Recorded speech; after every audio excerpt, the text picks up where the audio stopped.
All right. Hi, everybody. My name is Michelle Myers. Welcome to the Team Iron training on goal setting. So happy New Year. Happy 2016. Everybody is kind of thinking about what do I want to accomplish this year? And you may have already set some goals, which is awesome. So what we're going to do is we're just going to make sure that you are setting the right goals, the right amount of goals, and that you kind of have the right mindset when it comes to goal setting.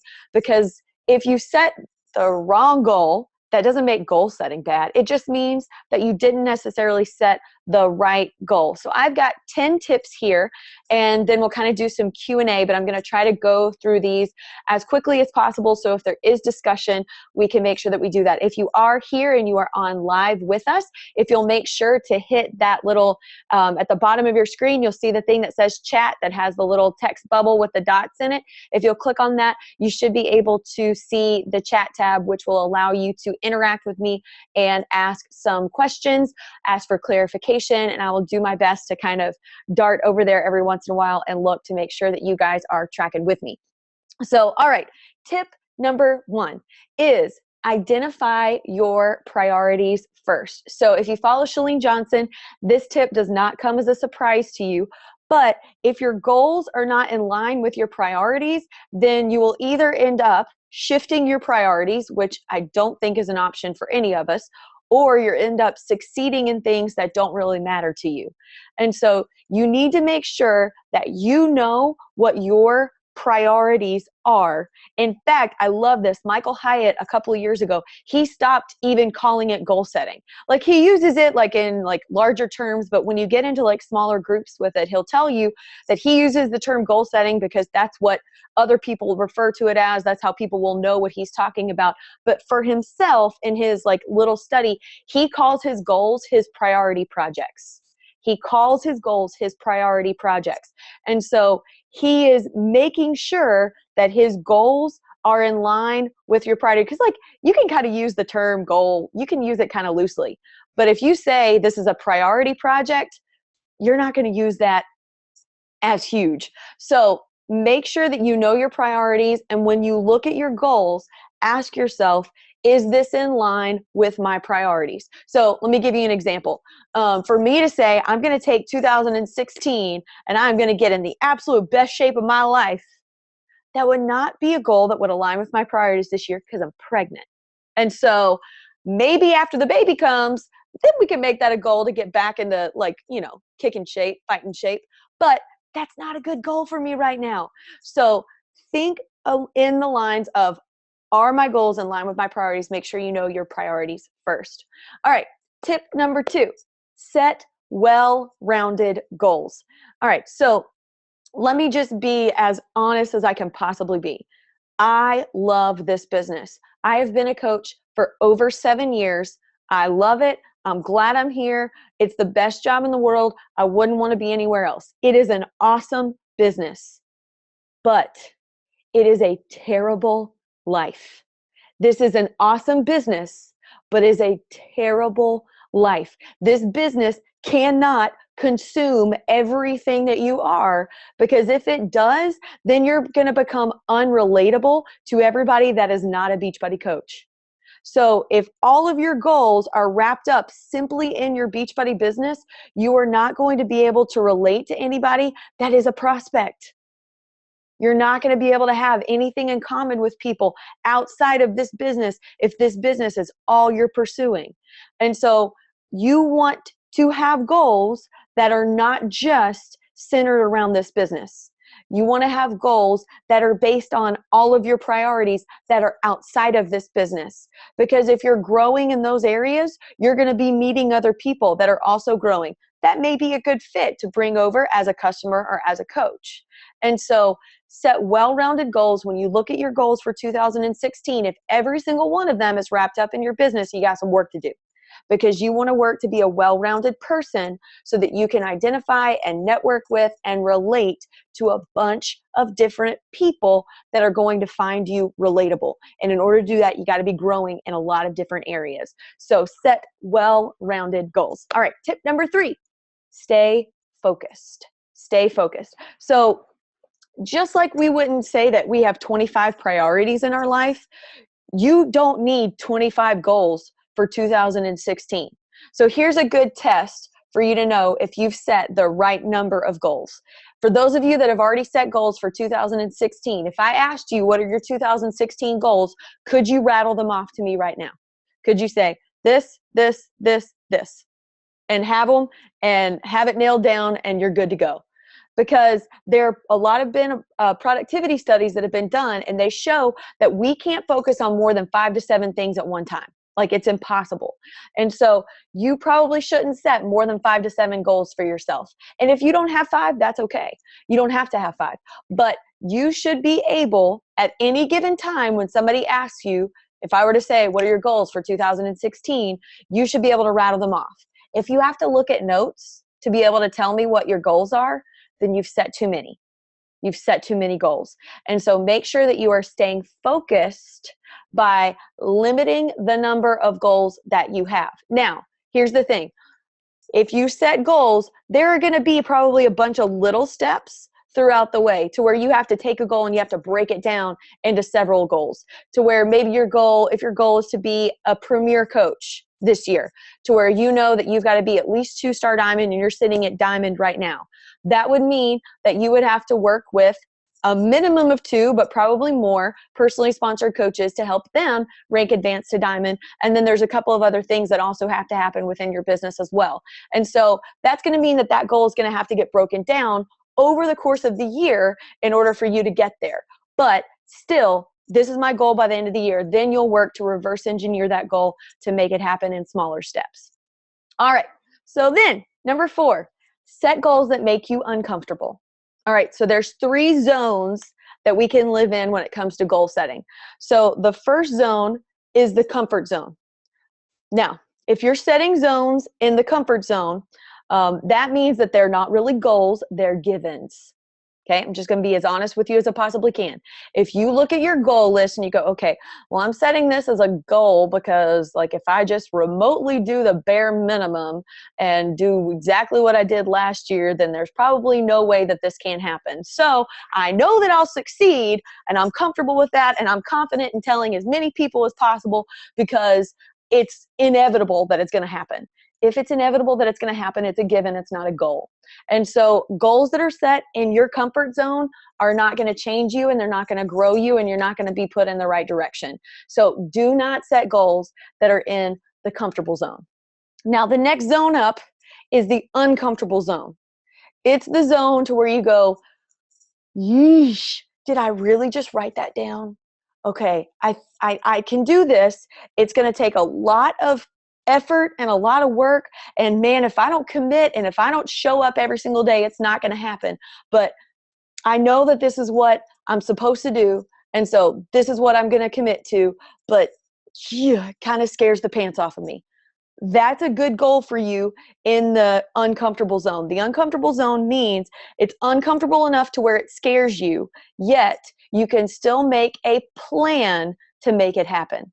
You can look at it and you can go, okay, if I do this and if I do this and if I do this, then I can get there, but I'm going to have to do all of those things. Those things aren't optional.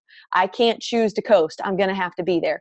That's a great goal, to stay in the uncomfortable zone. Now, there's one more zone, and that zone is called the delusional zone. And that zone is just too far out for right now. It's too far beyond. And when you look at it, when you go, I have absolutely no idea how that's supposed to happen, but I saw that somebody else said that that was their goal, so I'm going to say that that's my goal too, but I don't even know how to get there. If you look at the goal and you go, I have absolutely no idea how to make this happen, that goal's too big for you right now. You need to be able to have an action plan for how you can get there. And so you either need to look at it, to study it, to go, could I possibly do this? Is this possible? And then decide if it's in the delusional zone. But do not set goals that are setting yourself up for failure. Don't set goals that you don't have a plan that you can put in place to work toward. Because I always encourage you, if you're going to set goals on one end of the spectrum or the other, set goals that you're like, I'm not even sure if I can hit this, but I know that if I do these things, that I stand a better chance. I'd rather you set goals that are closer to the delusional zone than to set goals that are closer to the comfortable zone. But still, think about it, look at it, talk to your upline, figure out if that's the right goal for you in that area, because I don't want you to set yourself up for disappointment and failure. And may be a goal that you need to hit first. You may need to look at it and go, oh, well, wait, I didn't see that there's this rung on the leadership ladder. And so let me make it my goal to hit that one. And if I hit that goal by June, then I'll make it my goal to hit organizational leader by August. So you can kind of set these things in your brain. So set goals that make you uncomfortable. Don't set goals that make you comfortable or delusional. All right. Number 5. Oops. Sorry. Keep messing up this thing. Y'all still tracking with me? Okay. Number 5. We're almost halfway through this list. All right. So uncomfortable zone goals are SMART. All right, so I am going to walk through this. This is an acronym. I'm sure you've probably heard this before, but I'm going to use specific Beachbody examples to where when you look at your business, you can see if your goals fit within the things that are in this acronym. So first of all, uncomfortable zone goals are specific. They're specific. So a non-specific goal is, oh, my goal in 2016 is to advance in rank. That's not a specific goal. Or you can say my specific goal is to achieve 2-star diamond. To where, again, you can look at what is required of a 2-star diamond coach and make a checklist. You can make a plan to get there. But if you just make it, I'm going to advance in rank, that means that you could just go up 1. I mean, like, you've got to have something specific in mind. M for SMART. You must set goals that are measurable. So something that would be very vague is my goal is to earn more money than I did last year. My goal is to earn more money in my Beachbody business than I did last year. Or my goal is to double my 2015 income, or my goal is to replace the income of my current job. That's measurable. You know what you make in your current job, or you know what you made last year. So you know that you can set a goal to double that, triple that, whatever you need to do. But you set something that is measurable to where you can look at it and go, okay, I set out what I achieved to do. Because probably if you earn $1 more than you did last year, that would be like, earning more money, but it's probably not going to be enough to make a difference that's going to affect your day-to-day, which is what you're working toward. So make sure that it is measurable. All right. A in our SMART acronym is actionable. Actionable. So a non-actionable example would be, I'm going to be more consistent in presenting the business. That's pretty vague. But if you're going to make it actionable, then it would be, I'm going to present the business 3 to 5 times per week. That's actionable. I can look at it and I can go, okay, I presented the business 3 times last week. Good. I was consistent in that goal. Or you can look at your schedule and go, I only presented the business once last week, or I didn't present the business at all last week. I didn't hit that goal. So don't just say be more consistent or grow this or whatever. Have something very, very specific to where you can look at your to-do list. You can look at the action items for what you're doing for your business, and you can say, okay, I made that happen. All right. R in our SMART acronym is realistic. Now, this is kind of like the don't set goals that are in the delusional zone. But, maybe an unrealistic goal. Maybe you're sitting at coach right now. You've never sponsored a coach before. It would be unrealistic to say, I'm going to be diamond next week. That would mean that in 1 week that you would need to sponsor 8 coaches, 4 on each leg, and 2 of those coaches would need to advance to Emerald. And so is it possible? Sure, but not for most people. Most people take longer than a week to go diamond. And so if you're sitting at coach right now, though, let me tell you, it is realistic for you to say that in 3 months that you'll be diamond. That's realistic. if you'll be focused and attentive and consistent in the activities of this business, it is possible, sitting at coach rank right now, to be diamond in 3 months. It's possible. And so set goals that are realistic. Set goals that are realistic. And then T, to finish out our SMART acronym, is time bound. So again, using the example that we used at the very beginning of this, achieve 2-star diamond. That was our goal. But instead of just leaving it there, let's say I'm going to achieve 2-star diamond by summit. So you give yourself a deadline so you can work backwards. So you can know, okay, by summit, I got to have 2 coaches on each leg that have advanced to diamond. I got to sponsor this many more personally sponsored coaches. I need to work with this coach and this coach and this coach specifically. Like, you can look and you can make a list and you can know the timeline of when those things need to happen. So let me run down those acronyms one more time just so we understand what SMART stands for. So uncomfortable zone goals are SMART, and that stands for specific, measurable, actionable, realistic, and time bound. All right, moving on. Number 6, share your goals selectively. Now, you're going to hear lots of different schools of thought on this, and some people will tell you, shout your goals from the rooftop, tell everybody. The more people who know, the more accountability you have, the more likely you are to succeed. But that's not necessarily true.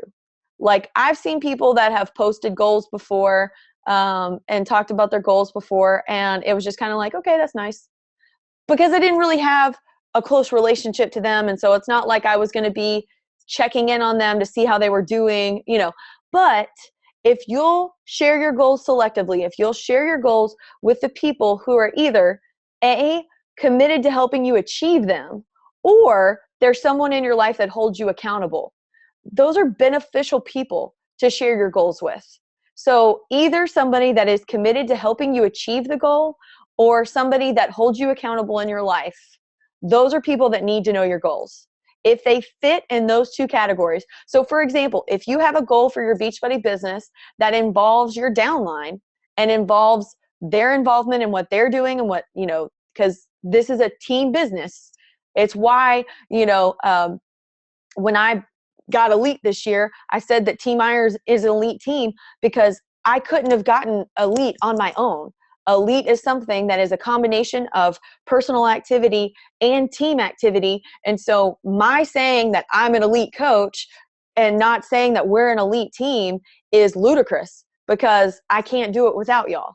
And so you need to share your goals with anyone, especially if they are partially responsible for helping you make those goals happen. So I'm going to give you some examples. Your spouse, if you're married, your spouse needs to know your goals.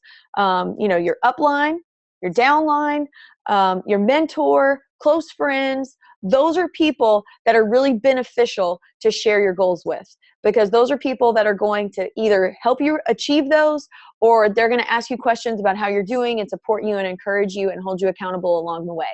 And so share your goals selectively. Sharing them with every single Tom, Dick, and Harry is not necessarily going to be beneficial, but sharing them selectively with those people and making sure that those people know what you're working toward is critical to your success. If you just set a goal and you don't tell anybody, it's not really a goal and you're not really serious about it. And so if you're serious about making it happen, you got to share it with somebody. And if you'll share it especially with those people in your life that I just mentioned, you're much more likely to be successful and to make it happen. So share it with as many people as you can that fit those categories. So share your goals selectively with the people that fit those 2 categories. All right, number 7, review your goals weekly. So if you do this, if you're in a series of identifying your goals and you review them every single week, then you can look and know where you are. You can know how on track you are to hitting and achieving your goal. And you can also identify what's the next step that I need to take toward this goal. Because if you just set your goals in January and you don't look at them again until December, then you may have achieved some of them, but if you achieve some of them, then they were probably more givens than they were goals. Goals take work, goals take effort, goals take conscious decisions and tweaking. This is a tweaking business. This is a cyclical business. This is a business where some of my people that were leaders last year are not leaders this year. And I'm not saying that to slam them. Something either happened in their life to change their situation and change their priorities, and this business was once upon a time something that was really important to them that they were working, that they're not working anymore. And so for me to set goals for my business based on people that aren't necessarily working anymore would be silly. And so that does mean that it takes some shifting and adjusting to make sure that you are continually investing in the right people that are going to help you to be able to set your goals and to make those happen. So I've talked on this before, but I want to touch on it really quickly. So one of the things that's really beneficial for me is when I go through my goals on a weekly basis, what I try to do is I try to identify 1 to 2 action steps, and I call those KPIs that will help that goal to happen. And so KPIs are key performance indicators. And so what are 2 things that I can accomplish this week that will push me closer to making this goal happen? And so if I identify those 2, then all of a sudden it's not just a goal, but there are now action items that are on my to-do list that will help me to get closer to it. And so review your goals every week, see how you're doing, adjust. Maybe you may find that you're like, wow, okay, so now that I've started to get more intentional and more focused in my business, what I thought was out of reach may not actually be so out of reach. And so I can actually set this goal higher. I had a goal of being 2-star diamond by Summit, but I think I can break 3 diamonds by Summit, so continue setting goals for your business and continue to look at them, break them down on a weekly and a daily basis into action steps. So this kind of takes us in to 8 because this is kind of already what we've been talking about. So tip number 8 is your yearly goals can be based on achievements. Your yearly goals can be based on achievements, maybe where you want to end up in the leadership ladder, or what rank you want to have achieved, or how many people you want to have gotten connected to your challenge groups, like however you want to work that. But your weekly and your daily goals should be based on activity. They should be based on activity. So let me just ask a couple of questions. So first of all, can you control how many challenge packs you sell in a week? No, you cannot. You cannot control who you talk to is going to be committed and ready in that moment to make a purchase. You cannot control that. But can you control how many people you invite? Yes. So when you're setting those daily and weekly goals that are based on activity, you set the goals based on the things that you can control. So you can't control how many challenge packs you'll sell, but you can control how many people you're talking to about our product. You can't control how many coaches you'll sign up in a week, but you can control how many times you're presenting the business. You can control that. And so your business needs to have some no matter what activities. And I've talked about no matter what's before. I've done some trainings on them. You can go into the Team Iron archive and you can see some of my trainings on no matter what's. But you need to figure out the things that are non-negotiable for you. And you need to set some no matter what's for yourself. And so I'm going to give you some examples of some no matter what's. But again, these don't have to be yours. These are just examples to kind of get your wheels turning on what your no matter what should be to get you where you want to be. Because we're all on here. We're all in different places in our business.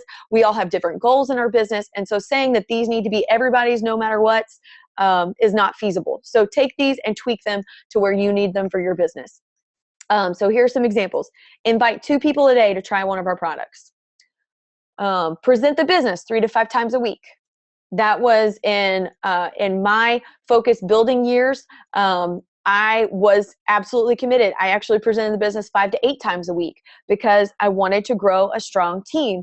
And so now I still present the business. I don't present it 5 to 8 times a week anymore. But I still present the business because I still believe in that this business is a great fit for people and it's an awesome opportunity. But I'm also always looking for new leaders that will breathe new life into our team and bring new skill sets to us that we can all benefit. Because, the Team Iron, we exist to sharpen one another and serve others in health. And so if I can find somebody that's going to sharpen our team, I want to add them in. But figure out how many people you need to present the business to keep your team growing and exciting, with new growth, with people that are working, with people that are wanting to build a business, with people that you can help. Because that's the entire purpose of being a coach, is to have people that are ready to do this and to join arms with you to reach more people than you could on your own. I'm going to show up daily in my own health and fitness. That should be a no matter what. I'm going to go ahead and say that's a no matter what for everybody. Show up daily in my own health and fitness, being a product of the product, being proof that these work. I'm going to provide 1 new training per week for my team. Now, are you like, you want me to do a call like this? I don't think so, Michelle. When I first started coaching, my tips looked like literally me writing out like, hey, I just discovered this tool for social media and here it is. But I made sure that if I found something that worked, I was passing it on to my team. Or if I read something awesome in my personal development, I was passing it on to my team. Or if I kept getting a question consistently of people saying, Michelle, I'm just not even sure who I should be presenting the business to. I got that question. So I made like a 5-minute YouTube video. So like at baseline, these need to be text updates of what you're reading in your personal development, what you're doing in your business that is working, or just literally like a 5-minute video that you film on your iPhone. Your kids can be going crazy in the background. Doesn't have to be super professional, but just teaching your team something that will help them to grow. Be committed to do that once a week, even if you only have 1 coach on your team. Just find out what's working for you, be consistent, figure that out, and then pass on whatever is working to your team. And then connect with one of your personally sponsored coaches daily.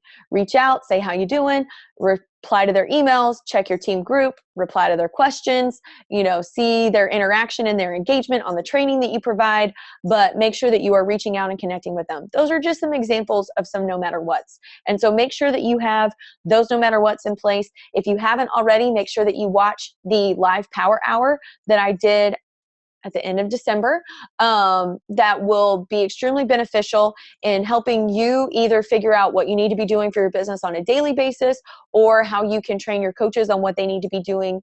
And I'd say in the beginning, but like it's where it starts, but the activities that are in that power hour never end.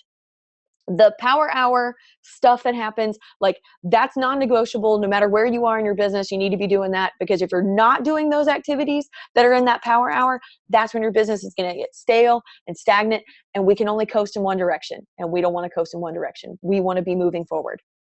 We don't want to get stale. We don't want to get stagnant. All right, number 9, I got 2 more to go. Set personal business goals and organizational goals. All right, so personal goals is, what are you personally going to do in your business? How many coaches are you going to add to your team? How many customers are you going to add to your challenge group every single month? What are you personally going to do as far as the leadership ladder and rank advancement? How does that work out for you? Those are personal goals for you and your business. Then organizational goals are along the lines of who in your team is working their business and has goals and wants to rank advance and wants to get up to the next rung in the leadership ladder. So the organizational goals, you can't set those by yourself. You cannot set organizational goals by yourself. Organizational goals come after you have a conversation with your personally sponsored coaches about where they want to be in their business. And so set your organizational goals based on what they tell you. And so when you have conversations one-on-one with your personally sponsored coaches to figure out where they are, then you may sit there and you may have a goal for your business to, be diamond by the end of the first quarter. But if you're looking at your team and you talk to them and nobody's really wanting to grow a business right now, then you have to go, okay, so that means for me, organizationally, I need to make sure that I'm recruiting some builders, that I'm recruiting some people that don't just want to get a discount on the product, that don't just want to talk to people when people approach them, but they actually want to grow a Beachbody business. That's what I'm looking for. I'm looking for some builders, because in order to achieve my goal, I have to have some builders on my team. And so you have to balance the two, to where the speed of the leader is the speed of the pack. And so you have to recognize that very few people will run faster than you are. And so when you look at your business right now, If you don't go, man, I would love to sponsor me. Oh, that would be awesome. Then that means that you've got some work personally that you need to do on your own self, in addition to working with your team, because your team can't do it all for you. This business is dependent on a balance of both, but you've got to be committed. And so when you look at your activity and you look what you're doing in your business, when you have that moment where you go, I would be proud to sponsor me, I would love to have a coach like me on my team, that's when you know that you're doing everything you should be doing personally. But if you look at your activity and you look at what, and I'm not even talking about your commission numbers or how many coaches are on your team. I'm just looking at your drive and your ethic and your passion and your integrity and your character, like your commitment. Like when you look at those things, if you go, I would love to sponsor me, because when I look at what I did last month, I know that I did everything that I possibly could. I know that I showed up every day. I know that my heart was in the right place. I know all of those things. Then you're good. So make sure that you have a balance of both, because even for my seasoned coaches, a lot of times what happens is people get comfortable in a rank and they think, I've arrived, I've gotten here, I don't need to do anything else. But then what happens is somebody in their team or several somebodies in their team drop off, season changes, whatever, and then all of a sudden they look at it and they go, my team has completely crumbled. And it's probably because that personally sponsored coach has allowed the business to coast a little bit and hasn't been as active and as present in their own personal business as they should have been. And so make sure that you have that balance to where there's a personal business and an organizational business. So, and maybe you're in a place where you're like, Michelle, my personal side, I would love to sponsor me. So just make sure that you're taking all that you know and you're sharing that with your team, because that was a mistake that I made in the beginning of my business. I mean, I got it and I understood it and I was off and I was running. I'm an independent learner, and it was like, okay, you guys, y'all do what I did. Y'all figure this out. Come on, I figured it out. You can figure it out. And then when I started actually training my team, it was like all of these things started exploding. People started understanding more. And so that was a mistake I made. So don't make the same mistake I did. Speed of the leader, speed of the pack, but don't leave the pack in the dust. Make sure that you're bringing the pack along with you. You can't drag people, but you can give them every tool that they need to be successful. And so when it comes to your downline, make it your goal to be blameless, to where you go, you know what? I gave them every opportunity. I gave them every tool to succeed. What they do with it is up to them, but I know that I gave them every opportunity. So there you go. All right. The last one, most important. That's why I saved it for last. And it is never lose your why. Never lose your why. Goals and growth are awesome, but they can never replace why you became a coach in the first place. So I want you to think back to why you became a coach. You probably became a coach because you love these products, because they changed you, because you saw results from them. You probably became a coach because you have a desire to help people. You probably became a coach because you wanted some accountability for your own health and fitness. You probably became a coach because you wanted to gain more time with your family. And so never let any of the achievements or success or status or whatever in this business change your thinking from the most importance being why you signed up, why you became a coach, and why you're here and why you're doing this. So purpose always trumps paycheck or position. Purpose always, always, always trumps paycheck or position. Because when you lose your purpose or when you lose your why, you lose your way. The coaches that I've seen that have dropped off haven't lost anything, other than the majority of them have somewhere in the lines put their focus in the wrong spot. They've put their focus in the wrong spot. And I'm not talking about the coaches that their season of life has changed and they're no longer working the business, but I'm talking about the people that they start to feel like this is a job versus a joy. Because when you keep yourself rooted in your purpose of why you signed up and why you became a coach, it's impossible for joy not to become a part of it. because you can think about the positive way that this business has affected your family, your own health, your friends, the people that are important to you, the people that you've helped along the way. When it stays there, then you can stay excited. But when it starts to become about the growth or the goal or the money or the rank or the status, that's when you can get confused and convoluted. And so never, never, never, never, never lose your why of why you signed up and why you became a coach. All right, so those are my 10 tips. So for those of you who are here live, if you've got some questions, you can type those in the chat tab, and I'll take a few questions before we sign off. I'll do some clarifying questions. I'd be happy to help, or maybe if there's a question or an area of goal setting that you feel like I didn't cover, I'd be happy to cover that for you as well. Anybody have anything for me? I like my Mickey Mouse cup.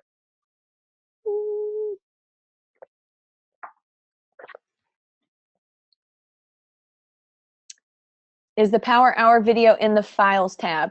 If you search Live Power Hour in Team Iron, it will come up. It's also archived in the Team Iron section of my website. That's myerscrosstraining.com. And you log in with the username is Team Next Level, and password is lowercase, no excuses. And so let me put this in. So I'm going to go ahead and type this. So this is my website. You click the Team Iron tab, and then you go, it's username, Team Next Level, which used to be our name, and password, no excuses. All right, so if you go there, you can find it. You can also search Live Power Hour in Team Iron. Do you have your top coaches send you their goals quarterly or monthly? So the way I see it is I reach out to my coaches about their goals, and if they want to send them to me, that's up to them. But the ones that are serious about it, then they send them to me. So I would initiate the conversation, but realize that after that it lies in their court. So one of the things I'm going to do is I'm going to take this training, I'm going to post it in my group for my personally sponsored coaches only, and make sure that I open up the dialogue there for my coaches, to where if they want to send me their goals, I'd love to see them. I'd love to keep them on file, hold them accountable. But then I also have 2 focus groups that I have for my coaches. I have Team Iron Doers, which my doers are my people that qualified for Success Club last month. And so that's a group that rotates on a monthly basis, to where the people that get to be in that group, and we do a Zoom mastermind once a month, and have obviously a private Facebook group where they can interact and hold one another accountable and have Iron Sharpens Iron in there. And then I also have a group of coaches that are either working to regain diamond status, or they're working diamond is one of their goals for 2016. And so I kind of use groups to be able to identify those 2 groups. And then I also have a group for diamonds and star diamonds for the team. And so I kind of try to make sure that I'm connecting with my leaders there. But people will only be as accountable as they want to be. I mean, you heard me suggest in here, send your goals to your upline. So I would love to see goals from all of my leaders, but ultimately that's up to them. I don't require it. Do you have any kind of worksheets or system for KPIs? Yes, I've presenting them in my personally sponsored group. I believe I did a team call on them for what KPIs are and how to go over that with your upline. And Julia, I think your upline is Summer. Summer should have that as well, so you can make sure that you get that from her if you want to actually have KPI calls and a system with her. If you'll reach out to her, then she should be able to help there. Congratulations. So I took a Get to Emerald group to help me get there, but I didn't get there. I need a mentor. How do I get that? Sabrina, who's your upline? Your mentor is your upline. And so whoever your upline is, I know that they would be more than happy to help you and happy to have you.